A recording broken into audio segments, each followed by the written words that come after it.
은혜와 영광이 평강이 가득하시기를 주님의 이름으로 간절히 축원합니다. 오늘 말씀의 제목은 바다의 길을 만든 작은 움직임이라고 하는 제목으로 하나님 말씀을 같이 함께 나누도록 하겠습니다. 우리 지난 주간에 우리 한국에 엄청난 큰 소식이 있었죠. 소설가 한강 작가가 노벨 문학상을 수상했습니다. 노벨 문학상 최초로 아시아 여성 작가로 처음 수상한 것입니다. 그래서 엄청난 영광이 지금 한국에 찾아온 거예요. 바로 우리 어른들 옛날에 그렇게 얘기했죠. 한강의 기적이 일어난다고. 자, 그 말처럼 요즘 한강의 기적이 온 나라에 가득한 것 같아요. 서점뿐만 아니라 인터넷상에서도 이 한강이 쓴 책들에 대한 관심이 엄청납니다. 저도 많이 관심이 있기 때문에 도서관에 가서 책을 검색해 보니까 이미 다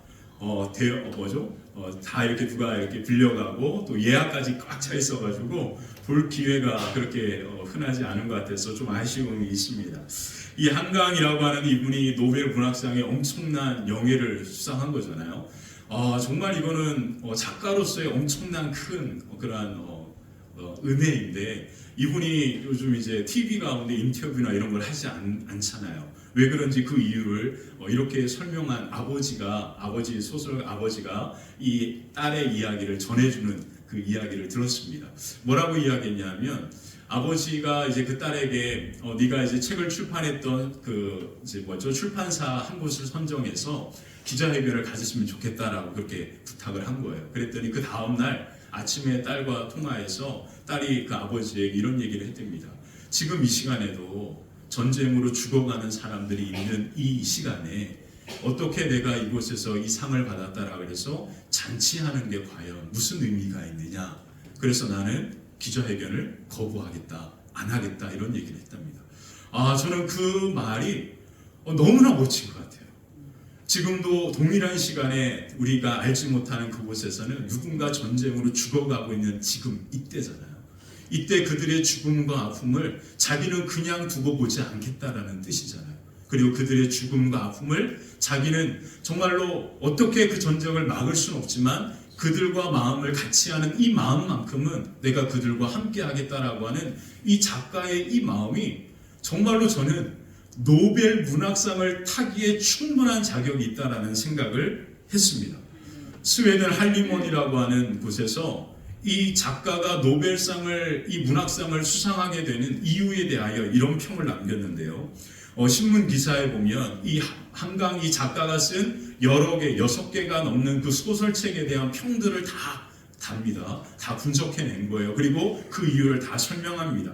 그러면서 이 모든 것을 다 정리해서 딱 이 한 문장으로 이 노벨 문학상을 이 한강에게 주는 이유를 이렇게 설명합니다. 뭐라고 이야기했냐면, 역사적 트라우마, 아픔에 맞서서 한 인간의 삶의 연약함을 드러내는 강렬한 시적 산문이었다라고 표현합니다.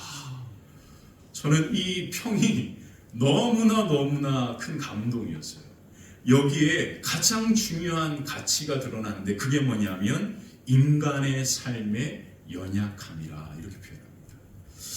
노벨 문학상을 주는 이 그 위원회에서 이 한강의 작가는 바로 그 작품을 통하여 인간의 가장 연약함이 무엇인지를 그 작품을 통해서 잘 드러냈다라는 뜻이에요. 그래서 인간을 보는 관점은 무엇입니까? 강하고 정복하고 파괴하고 이와 같은 것조차도 인간의 연약함이다라고 표현하는 겁니다. 그래서 인간의 연약함 속에 바로 인간의 폭력성과 잔인성을 그 작품에 너무 잘 담아가지고 그 작품을 썼기 때문에 이 작가는 노벨 문학상을 타기에 충분하다라는 표현을 한 겁니다. 인간의 연약함이라. 그것이 바로 오늘 저와 여러분들의 모습인 거죠. 근데 이 연약함은 성경에 나와 있는 가치입니다. 로마서 3장에 보면 바울이 인간에 대하여 뭐라고 그렇게 이야기했냐면 이런 말을 했습니다. 의인은 없나니 하나도 없다. 깨닫는 자도 없고 하나님을 찾는 자도 없고 다 치우쳐 함께 무익하게 되고 선을 행하는 자는 없나니 하나도 없다. 인간의 연약함을 바로 성경 로마서는 이와 같이 가장 먼저 인간에 대하여 이렇게 연약하다라고 그렇게 바울은 기록합니다. 그래서 소설가 한강의 작품을 읽어보면 그 작품을 읽다 보면 너무나 깊은 슬픔과 고민에 빠진다라는 거예요. 왜 그러냐면 인간의 연약함에 직면하기 때문에 그렇습니다. 내가 삶을 살아갈 때 바쁘게 분주하게 살다 보니까 내가 연약한 줄 모르고 시간 없이 그렇게 지나가다가 이 작품을 읽다 보니까 이 작품 속에서 나타난 인간이 나라는 거예요.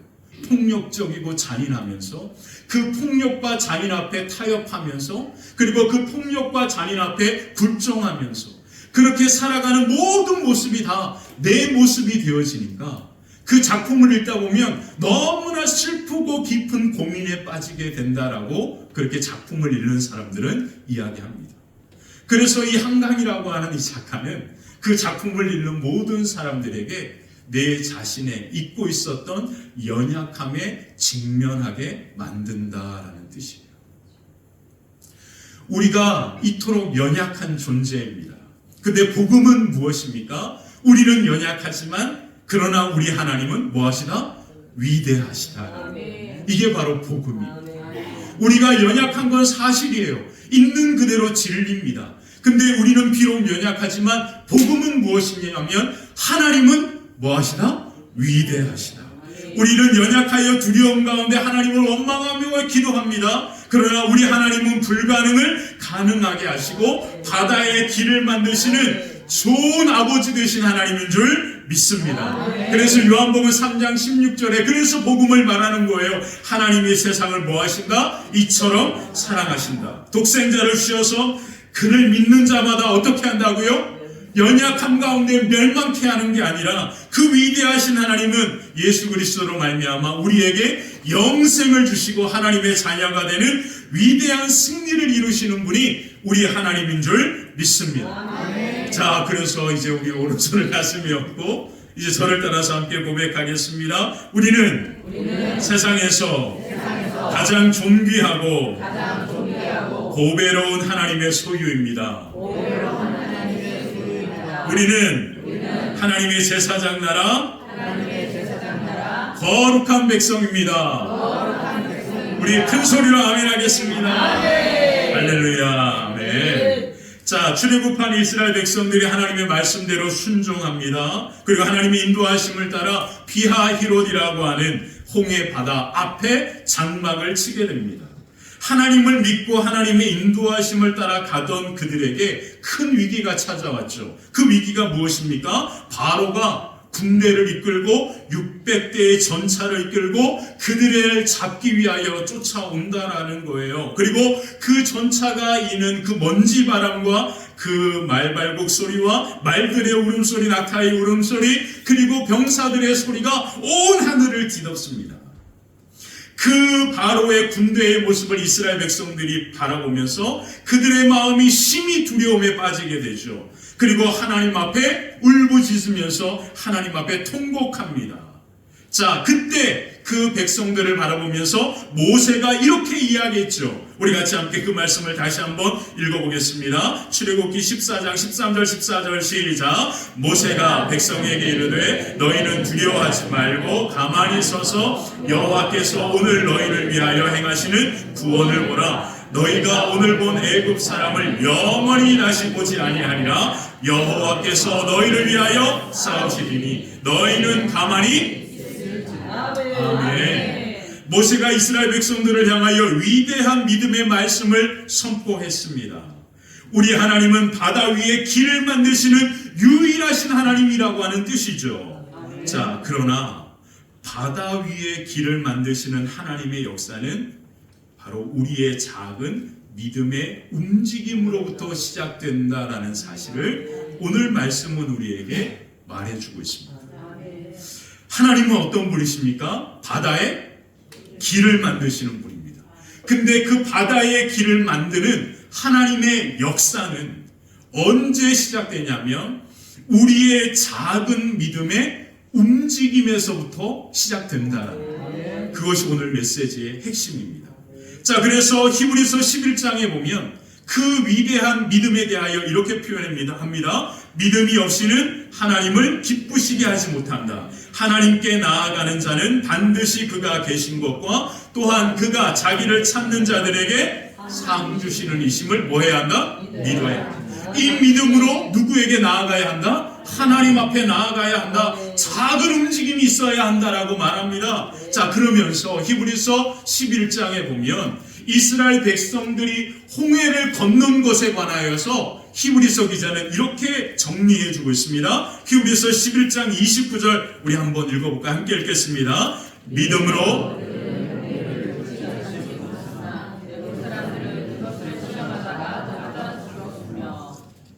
아멘. 이스라엘 백성들이 홍해를 뭐같이 건넜어요? 근데 무엇으로요? 믿음으로 홍해를 육지같이 건넜다라고 명확하게 설명합니다. 그러므로 이스라엘 백성들과 모세가 이 믿음의 작은 움직임이 홍해를 건너는 역사의 시작을 이루었다라는 거예요. 그러므로 오늘 저와 여러분들이 믿음의 작은 움직임 가운데 오늘 우리는 하나님 앞에 뭐 합니까? 예배를 드리는 겁니다. 우리의 예배가 늘 매주마다 드리는 그런 예배가 아니고요. 우리의 이 작은 예배가 움직임이 하나님의 역사의 뭐라는 거예요? 시작이다. 그러므로 오늘 우리가 바로 믿음을 가지고 하나님을 찾고 예배하면서 하나님 앞에 작은 움직임으로 이 자리 곳에 나와 있지만 우리가 작은 움직임으로 하나님의 말씀을 듣고 그리고 하나님께 찬양하고 그리고 하나님 앞에 기도하지만 이 작은 움직임이 하나님의 놀라운 역사의 시작이고 오늘 저와 여러분들의 걸음과 가정 위에 하나님의 놀라운 역사와 그 은혜가 아름답게 임하게 되시기를 주님의 이름으로 간절히 축원합니다. 아멘. 자, 오늘 말씀을 통해서 바다의 길을 만드시는 하나님의 역사가 어떻게 이루어지는지 같이 함께 말씀을 통하여 살펴보도록 하겠습니다. 첫 번째는요, 작은 한 걸음이 바다의 길의 시작입니다. 바다의 길이 언제 시작되어졌냐면 작은 뭐부터요? 한 걸음에서부터 시작되었어요. 바다의 길을 만드신 분은 하나님이십니다. 그러나 그 바다의 길의 시작은 믿음으로 바다를 향하여 걸어가는 한 걸음에서 시작된 것입니다.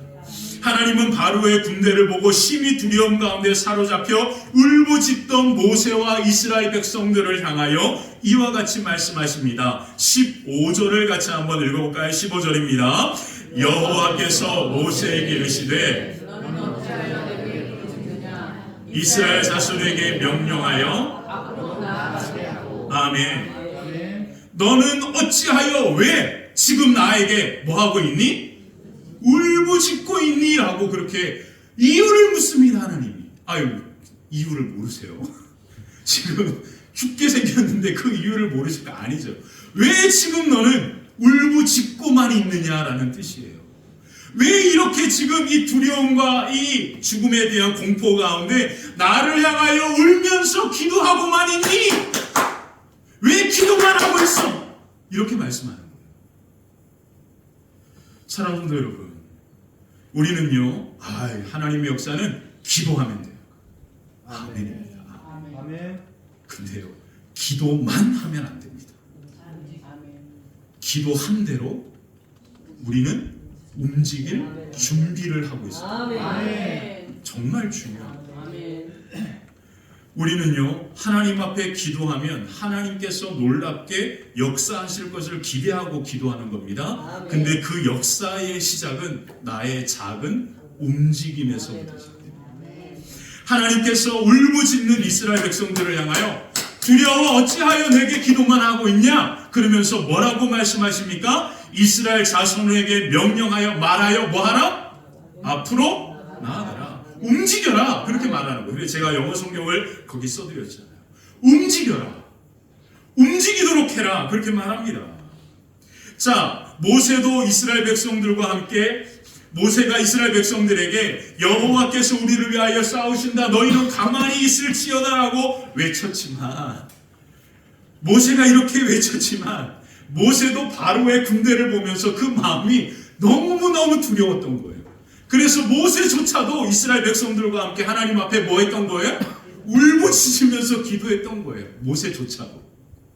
그렇게 이스라엘 백성들에게 말은 했지만 모세조차도 두려웠다는 거예요. 그래서 영어 성경을 보면 너무너무 그 의미가 잘 담겨져 있습니다. 영어 성경을 보면 그들로 하여금 나아가게 하라. 그들이 왜 내게 울부짖느냐라고 표현하지 않고 너가 하라고 하는 말을 썼단 말이에요. 이 너라는 말은 뭐냐면 모세와 이스라엘 백성 전체를 의미하는 말입니다. 그래서 너희들은 왜 지금 내게 울부짖느냐라는 거예요.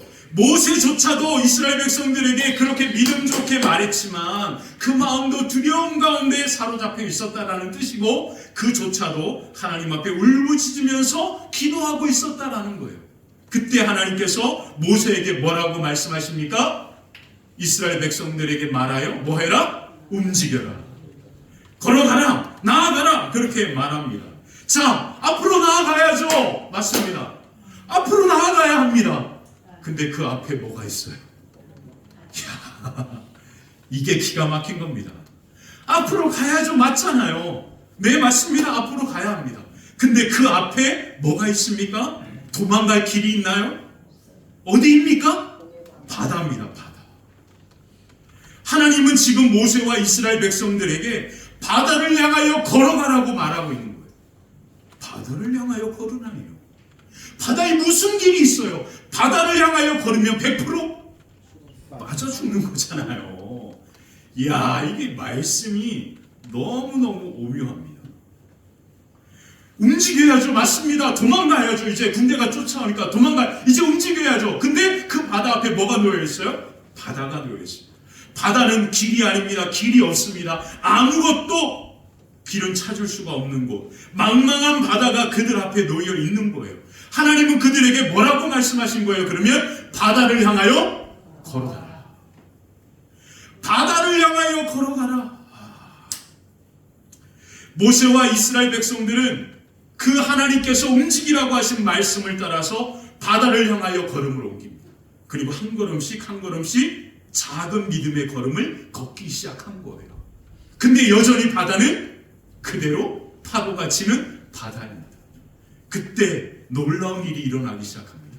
하나님이 모세에게 뭐라고 말씀하십니까? 바다 위를 향하여 지팡이를 잡은 그 손을 내밀어라. 그러면 바다가 갈라질 것이고 너희가 마른 땅으로 걸어가게 될 것이다. 자, 그게 16절입니다. 16절 우리 한번 읽어볼까요? 시작. 지팡이를 들고 손을 바다 위로 내밀어 그것이 갈라지게 하라. 이스라엘 자손이 바다의 가운데 아멘. 바다 위에 길을 만드시는 하나님의 놀라운 역사가 시작되었습니다.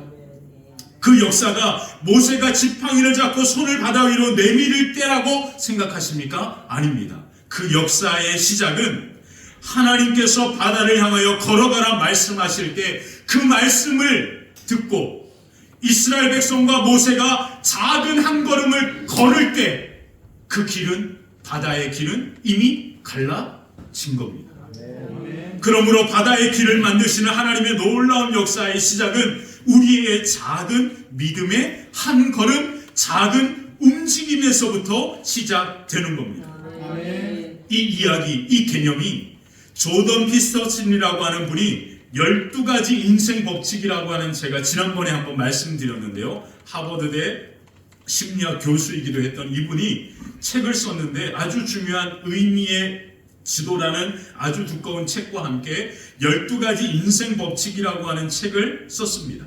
이 12가지 인생 법칙, 우리가 어떻게 인생의 삶을 의미 있게 살아갈 수 있느냐, 그것을 고민하면서 이 책을 쓴 거예요. 이 12가지 인생 법칙의 6번째 법칙에 이런 이야기를 합니다. 세상을 탓하기 전에 방부터 정리해라. 우리는요, 이 세상을 살아가면서 우리의 상황과 환경, 우리의 처지, 우리의 그 가난한 부모님, 그리고 가난한 환경, 배우지 못하고 그렇게 성장했던 그 환경과 상황에 대하여 우리는 늘 그것에 대한 불만을 갖고 그것에 대하여 비판하면서 그것에 대하여 아쉬워하면서 늘 불만족 속에서 살아가기 쉬운 인생이라는 거예요.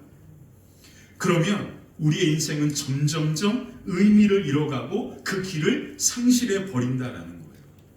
그래서 우리에게 필요한 것은 뭐냐면 방부터 정리하는 우리의 삶에 의미 있는 가장 작은 한 가지부터 하라는 거예요.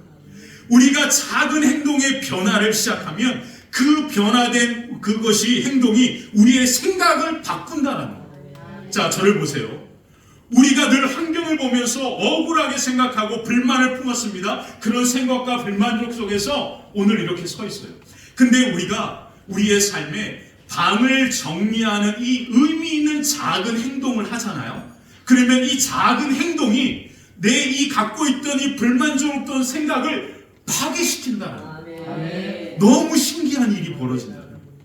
그렇게 의미 있는 작은 방을 정리하는 이 작은 행동으로부터 그동안 생각하고 나를 사로잡아 있던 이 불정적인 이 생각이 깨지기 시작하는, 금이 가는 거예요. 그러면서 점점점 내 생각과 행동이 변화되게 된다라는 뜻이에요. 그러면서 이런 말을 합니다. 한 남자가 운명을 탓하면서 그렇게 비관하여 있다가 그 운명을 탓하는 것을 버리고 방을 정리하는 삶의 작은 방식을 바꾸기로 결정했을 때 그 인생의 전체가 변화되었다라고 이야기합니다. 이 긴 얘기를 제가 이 설교 시간에 할 수는 없어요. 한번 책을 사서 읽어보세요. 정말 중요한 거예요. 이것은요, 그냥 단순히 우리의 마인드셋을 바꾸는 개념이 아니라 뇌과학적으로 분석해낸 겁니다. 정말 우리의 뇌는 너무나 단순해서 내가 내 삶에 의미 있는 작은 행동을 하면 우리의 생각 전체가 변화되기 시작한다라고 그렇게 이야기하는 겁니다. 바로 이것이 오늘 말씀이에요. 우리가 하나님에 대한 믿음으로 우리의 작은 걸음과 움직임이 우리의 인생 전체를 바꾸는 바다의 길을 만드는 놀라운 역사를 이루게 되는 것입니다.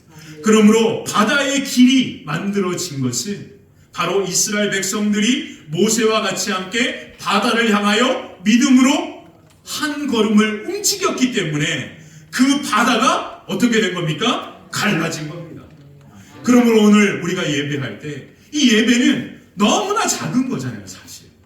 우리의 일상의 삶 중에 정말로 의미 있는 작은 시간에 불과하잖아요. 근데 우리가 이 예배를 드리기 위하여 힘겹게 계단을 올라왔고 그리고 이곳에 앉아있고 얼마나 이 시간이 불편하고 힘듭니까? 그런데 이 말씀을 들으려고 하고 그리고 우리가 이 예배 가운데 찬송하며 기도하는 이 작은 걸음이 바다의 길을 만드시는 하나님의 역사가 저와 여러분들의 삶과 가정 위에 임하는 놀라운 역사로 열매 맺게 될 줄 믿습니다. 아멘. 할렐루야. 아멘. 사랑하는 성도 여러분, 여러분 혹시 오늘 우리 예배드리러 올 때 교회의 작은 변화들을 보셨습니까? 뭘 보셨어요 혹시? 우리 지금 교회에 작은 변화들이 계속 일어나고 있는 거 아세요? 그동안 못 보셔서 모르셨어요? 우리 교회 첫 번째 작은 변화, 계단에 꽃이 꽂혀 있죠. 그리고 계단 우리 들어올 때마다 우리 이제 지금 바람 빠진 풍선이지만 풍선 같은 게 있고 막 그런 게 있습니다. 너무 들어올 때 기분이 우리 생만데 좋아하지만 기분이 너무 좋다. 결혼식에 오는 것 같은 천국 잔치에 참여하는 그런 기분이에요. 그리고 딱 이렇게 계단을 딱 올라올 때 뭐가 없어졌어요? 항아리가 없어졌어요, 여러분. 이 작은 변화 모르셨어요? 여러분 올라올 때 뭐가 없어요? 그동안 고이 모시고 있었던 항아리가 사라졌습니다. 어디 간지 저는 잘 모르겠어요. 당근에서 팔았다라고 그렇게 표현하는데 어디가. 그리고 항아리가 사라졌어요. 너무 깨끗해요. 너무 보기 좋아요. 그리고 이제 올라오면서 딱 보면서 신발을 딱 벗고 고개를 딱 돌리는 순간 뭐가 없어졌어요? 모르셨어요? 뭐가 없어졌어요? 계단에 꽂혀있던 수많은 우산들이 다 사라졌습니다. 이야, 그 우산들 어디 갔을까요? 신발장 안에 있어요. 왜 이런 변화가 일어났는지 아세요? 우리가 이 교회의 모든 환경을 변화시키고자 기도하고 있습니다. 아멘. 그것은 바다의 길을 만드시는 하나님의 역사입니다. 아멘. 그래서 우리는 그냥 그 일을 기다리면서 작은 움직임 가운데 있는 거예요. 그러면 이미 길이 시작돼요. 아멘. 여러분 기대하십시오. 아멘. 우리 화평교회가 어떻게 바다가 갈라져서 그 하나님의 약속의 영광의 땅에 이르는지를 여러분들 보게 될 겁니다. 아멘. 저는요, 하나님 앞에 가는 그날 그 영광의 자리에 우리가 지금 약속의 땅이라고 하는 주제로, 약속의 땅을 향하여라고 하는 주제로 말씀을 살펴보잖아요. 하나님 앞에 가는 그날 우리가 영광의 자리에 섰을 때 저는 저 하나만 좋은 목사로 쓰고 싶지 않습니다. 우리 성도님들 모두가 믿음의 가문을 세우는 정말로 하나님이 기억하시는 믿음의 사람들로 함께 만났으면 좋겠습니다. 아멘. 저는 그런 소망을 꿈꾸고 있습니다. 아멘. 그 모든 변화는 항아리를 치우고 우산을 신발장 안에 넣고 계단에 기분 좋으라고 꽂는 그 작은 꽃들, 여기에서 시작되는 거예요. 아멘. 우리 이순옥 집사님 저랑 금요일날 기도회 끝나면 집에 이제 제가 우리 영권사님이랑 같이 함께 제가 모시다 드리면 오늘 점심이 우리 집사님이라 그러시더라고요. 우리 집사님이 항상 점심 당번이 되면 우리 집안 가족들이 먼저 한대요. 그 가족들이 먼저 우리 오늘 교회 중식, 화평교회 중식이 비빔밥이겠구나 이런 얘기 하시는 거예요. 오늘 또 우리 집사님께서 이제 오늘 중식을 하시는데 그 작은 움직임, 이 모든 움직임에서부터 바다의 길이 만들어지는 역사가 이루어지는 겁니다. 사랑하는 성도 여러분, 기대하십시오. 하나님의 역사는 지금 시작되고 있습니다. 그리고 그 역사를 보고 하나님 앞에 영광 돌리며 나아가는 그 은혜가 이미 여러분들 가운데 이루어지고 있음을 믿으시고 그 영광에 참여하시기를 주님의 이름으로 간절히 축원합니다. 자, 두 번째, 작은 걸음 가운데 하나님께서 함께 하십니다. 작은 걸음은 우리가 걷는 것처럼 느껴집니다. 바다의 길을 만드시는 하나님은 우리가 믿음으로 움직이기만을 기다리고 계십니다. 하나님께서 강권적으로 우리 가운데 역사하실 때에도 분명히 있습니다. 그러나 오늘 본문에서 하나님은 마치 모세와 이스라엘 백성들이 그 하나님의 말씀 앞에 믿음으로 바다를 향하여 작은 한 걸음을 걷기를 기다리고 계신 것처럼 보입니다. 그래서 성경은 오늘 우리에게 이와 같은 말씀을 보여주는 거예요. 그게 바로 19절입니다. 모세와 이스라엘 백성들이 바다를 향하여 파도가 치는 그 바다, 길이 없는 그 바다를 향하여 믿음의 작은 한 걸음으로 움직였을 때 하나님께서 어떻게 하셨는지를 모세는 이렇게 기록해 주고 있습니다. 19절을 같이 한번 읽어볼까요? 19절입니다. 이스라엘 진 앞에 가던 하나님의 사자가 그들을 뒤로 옮겨가네. 구름 기둥도 앞에서 그 뒤로 옮겨. 아멘. 자, 우리는 이 말씀 속에 두 가지 말씀을 볼 수 있습니다. 첫 번째는 뭐냐면 하나님의 천사가 이스라엘 백성 가운데 함께 했다라는 거예요. 자, 우리 영어 성경을 보면 그 의미가 나타나는 거예요. 하나님의 사자가 하나님의 천사로 영어 성경을 기록하고요. 그러면서 뭐라고 이야기했냐면 그들 가운데 그들 앞에서 함께 했던 이라고 표현하고 있어요. 그러면 무슨 말입니까? 그들이 애굽 땅에서 나올 때부터 하나님의 천사는 그들 가운데 뭐 했다? 함께 하고 있었다는 뜻이에요. 하나님의 천사가 그들 가운데 함께 하고 있었는데 그 사실을 그들은 모르고 있었는데 위기가 찾아오니까 그 하나님의 천사가 그들 가운데 함께하고 있었다라는 사실을 보게 된 거예요. 깨닫게 되었다라는 거예요. 하나님의 천사가 그들 가운데 함께 하시면서 그들을 지켜주고 있다라는 것을 깨닫게 되었고, 그들 앞에 가던 하나님의 천사가 그들 뒤로 가시면서 바로의 군대로부터 누구를? 이스라엘 백성들을 뭐 하고 있습니까? 지켜주고 있었다라는 거예요. 그들 가운데 함께 하고 있었던 하나님의 천사가 오늘 우리에게 어떤 분이십니까? 우리와 함께 하시는 성령님입니다. 그래서 요한복음 14장에 보면 예수님은 이런 말씀을 하시는 거예요. 내가 아버지께로 가는 것이 너희에게 큰 유익이다.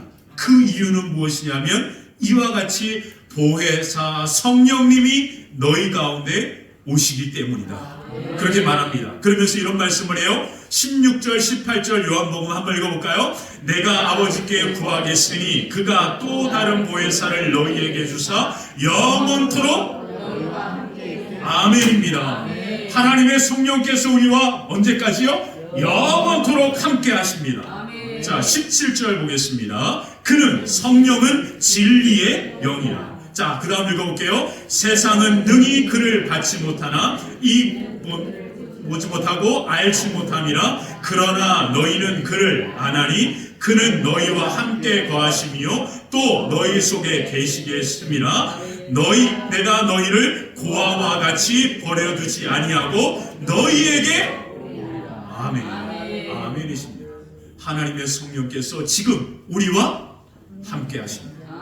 자, 그래서 이렇게 말씀하십니다. 26절 27절 한번 읽어볼까요? 보혜사 곧 아버지께서 내 이름으로 보내실 성령, 그가 너희에게 모든 것을 가르치고 내가 너희에게 말한 모든 것을 생각나게 하리라. 평안을 너희에게 끼치노니 곧 나의 평안을 너희에게 주노라. 내가 너희에게 주는 것을 세상이 주는 것과 같이 아니하리라. 너희는,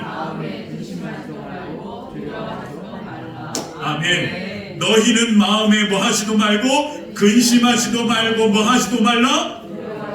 하나님의 성령께서 우리와 함께 하십니다. 우리와 함께 하시는 성령께서 우리를 지켜주시고 인도하시고 보호하십니다. 기억하십시오. 우리는 절대 혼자가 아닙니다. 자, 두 번째, 하나님의 임재를 상징하는 구름 기둥입니다. 구름 기둥이 출애굽할 때부터 이스라엘 백성 가운데 함께 하셨고 하나님의 영광을 상징합니다. 구름 기둥과 불 기둥은 하나님께서 이스라엘 백성들을 보호하시고 인도하신다는 의미가 되죠. 마치 독수리가 자기 새끼를 그 날개로 덮는 것과 같습니다. 그래서 출애굽기 19장 4절에 보면 시내산 언약 때에 하나님께서 그들을 어떻게 인도하셨는지를 이렇게 말씀합니다. 한번 읽어볼까요? 내가 애굽 사람에게 어떻게 행하였음과 내가 어떻게 독수리 날개로 너희를 업어 내게로 인도하였음을. 아멘. 구름 기둥과 불 기둥은 이스라엘 백성들을 하나님께서 영광의 날개로 덮어서 보호하는 것을 의미합니다. 자, 이 구름 기둥과 불 기둥이 바로 무엇일까요? 십자가입니다. 십자가는 놀라운 하나님의 사랑과 은혜로 우리를 덮는 것입니다.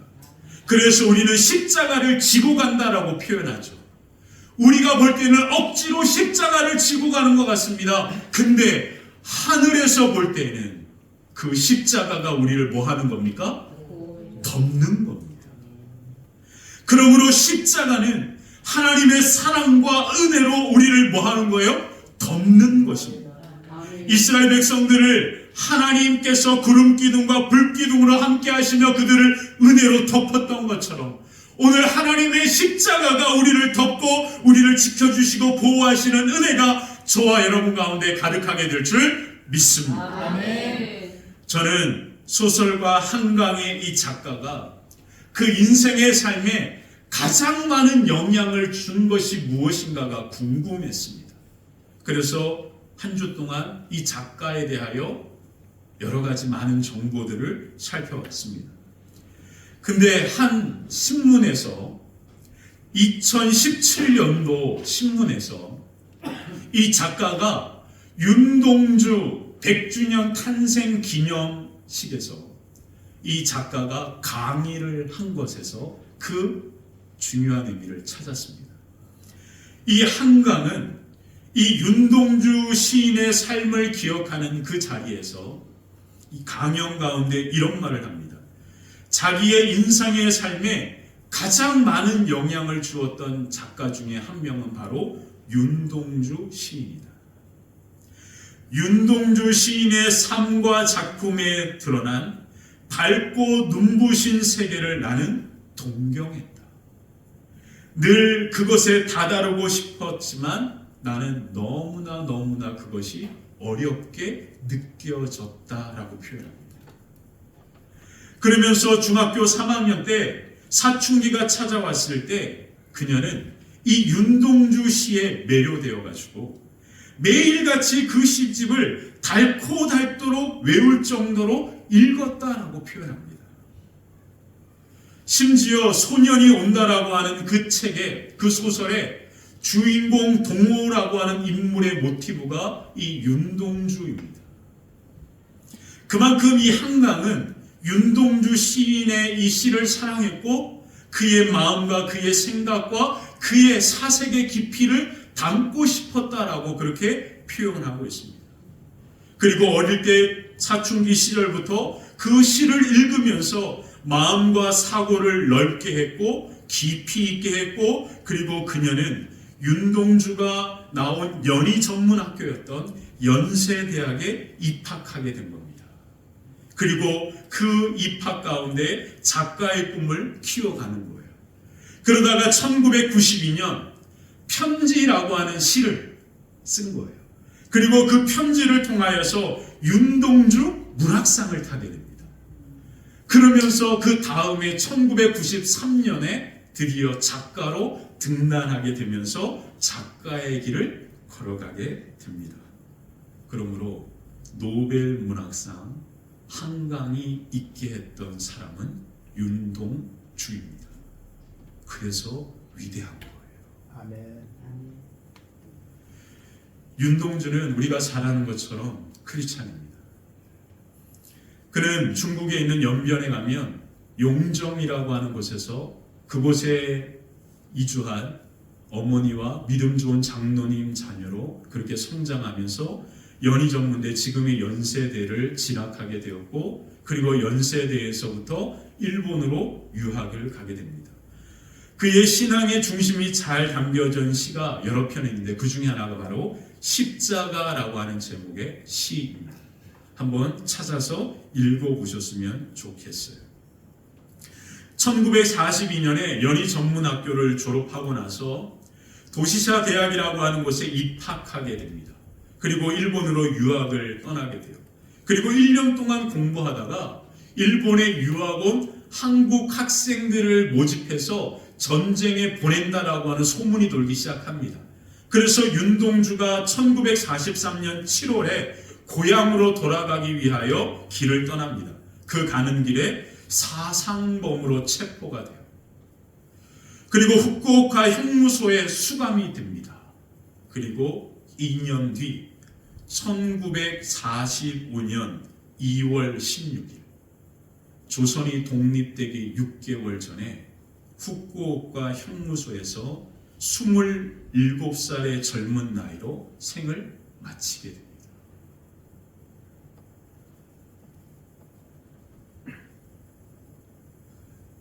송몽규라고 하는 이 사촌 형제가 있는데 이 송명구가 같이 그 수용소에 잡히게 됐는데 이 송명구가 이 윤동주보다 한 달 정도 늦게 죽음을 맞이하니까 이 윤동주의 시신을 찾으러 오라고 하는 정보를 받고 부모님이 형무소에 방문합니다. 그 송몽규를 만나게 되면서 왜 윤동주가 죽었는지에 대한 사실을 이야기를 듣게 돼요. 밤마다 일본 간수들이 와서 한국 학생들에게 주사를 놨더라. 생체 실험을 했더라. 근데 윤동주의 그 젊은 청년에게 놨던 주사는 바닷물이었다라고 그렇게 밝혀집니다. 여러 자료가 있으니까 한번 찾아보시기 바래요. 그러면서 1948년 그렇게 그가 아무도 기억하지 못하는 그 감옥에서 죽음을 맞이하고 세상에서 사라졌을 때 그의 시를 모아가지고 시집을 냈는데 그 시집이 바로 하늘과 바람과 별과 시입니다. 이 하늘과 바람과 별과 시, 그 시 안에 1942년 그가 바로 거의 마지막에 쓴 시라고 하는 쉽게 쓰여진 시라고 하는 제목의 시가 있습니다. 여러분 잘 아는 시인데요. 제가 이 시를 읽어드릴게요. 인생은 살기 어렵다는데 시가 이렇게 쉽게 쓰여지는 것은 부끄러운 일이다. 육첩방은 남의 나라, 창밖에 밤비가 솟알거리는데 등불을 밝혀 어둠을 조금 내몰고 시대처럼 올 아침을 기다리는 최후의 나. 나는 나에게 작은 손을 내밀어 눈물과 위안으로 잡는 최초의 악수를 한다. 이런 식입니다. 윤동주가 자기의 삶에 찾아온 이 죽음에 대한 두려움을 느꼈던 것 같아요. 그리고 그는 뭐라고 이야기하냐면 나는 지금 등불을 밝히는데 이 등불은 너무 작아가지고 그냥 작은 어두움만 몰아낼 뿐이다. 그러면서 내 인생에 찾아올 그 영광의 아침을 내가 바라보면서 내가 이 길을 걸어간다라고 그렇게 표현합니다. 이 시를 누가 읽었다고요? 누가 읽었다고요? 그래요. 윤동주가 이 시를 작은 방에서 그 비가 내리는 밤에 쓰면서 이 시가 80년 뒤에 이 한국 땅에서 노벨 문학상을 타게 될 그 소녀의 마음을 움직였다라는 것을 알았을 거예요. 그가 기록한 작은 움직임이 그가 시대에 어느 누구도 기억해 주지 못할 그렇게 주사를 맞으면서 그 차가운 겨울 그 작은 방에서 죽음을 맞이할 때 80년 후에 이 땅에 노벨 문학상을 타게 될 그 소녀가 이 시를 읽으면서 자라게 된다는 것을 기대했을까요? 사랑하는 성도 여러분, 우리는 바다의 길을 만드시는 하나님의 역사가 엄청나게 놀라운 기적처럼 임할 줄 생각합니다. 그래서 그때를 기다리면서 가만히 있습니다. 하나님의 역사는 그 영광을 바라보면서 오늘 우리가 움직이는 이 작은 움직임에서부터 시작이 되고 있다는 것을 기억해야 합니다. 영광을 꿈꾸십니까? 여러분들의 가정이 믿음의 가문으로 세워지길 원하십니까? 그러면 그것을 꿈꾸면서 그 가문이 되기 위하여 내가 오늘 무엇을 해야 할지를 생각하고 그 가문을 이루기 위하여 믿음의 작은 한 걸음을 움직여보는 겁니다. 그러면 거기서부터 역사가 이루어집니다. 우리 교회가 민족을 살리고 열방을 살리는 교회가 되길 원합니까? 그러면 우리 화평교회가 어떤 교회가 되어야 하는지를 생각해보고 작은 움직임을 해보는 겁니다. 베델 기도회로 모여서 기도도 하면서 마음을 품고 하나님의 마음으로 기도도 하면서 움직여보는 거예요. 그때부터 역사는 이루어지는 겁니다. 우리 기업이 믿음의 기업이 되기 위하여 우리가 꿈꾸십니까? 정말로 엄청난 워런 버핏처럼 그런 부자가 우리 자녀들 가운데 태어나기를 원합니까? 그러면 워런 버핏과 같은 부자의 마음과 생각을 가질 수 있도록 자녀에게 무엇을 가르쳐야 할 것인지를 생각해보면서 움직여보는 거예요. 그것이 바다의 길을 만드는 역사의 시작인 겁니다. 사랑하는 성도 여러분, 저는 이 나라 열방을 변화시키는 정말로 멋진 목사가 되기를 꿈꾸고 있습니다. 그래서 저는 여러분들께 함께 설교하는 이 자리가 정말로 나라와 민족에 대한 모든 가치관과 생각을 넓히는 자리가 되었으면 좋겠어요. 그래서 윤동주에 대하여 생각해보고 소설가 한강이라고 하는 작가가 어떤 사람인지도 함께 생각해보면서 꿈꾸면서 우리의 생각을 넓혀야죠. 그래야 민족을 움직이는 교회가 되지 않겠습니까?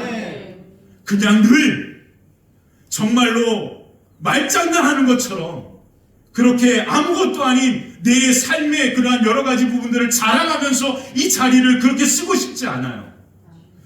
우리 사랑하는 성도들이 정말로 세계의 많은 사람들의 학자들의 책들에 대한 이야기들을 들으면서 그렇게 문학상을 탄 이 사람이 어떤 사람인지도 한번 좀 생각해보고 찾아보면서 관심 가져보면서 그리고 80년 전에 죽어갔던 한 시인의 윤동주에 대한 삶도 생각해보면서 그러면서 우리의 생각과 마음의 폭을 조금씩 움직이면서 넓혀갈 때 우리 화평교회가 민족을 책임지고 열방을 구원하는 하나님의 거룩하고 능력 있는 교회로 능력 있는 그리스도인으로 저와 여러분들이 쓰임받게 될 줄 믿습니다. 아멘. 하나님의 역사, 바다의 길을 만드시는 하나님의 권능은 오늘 지금 여러분들이 작은 걸음으로 옮긴 이 자리에서부터 시작되고 있음을 믿으시고 하나님의 역사와 그 영광을 바라보면서 바다의 길을 만드시는 하나님의 은혜가 저와 여러분들의 가정과 삶 위에 가득하게 되시기를 주님의 이름으로 간절히 축원합니다. 아멘. 할렐루야. 아멘. 우리 하나님께 영광의 박수 올려드리겠습니다. 감사합니다.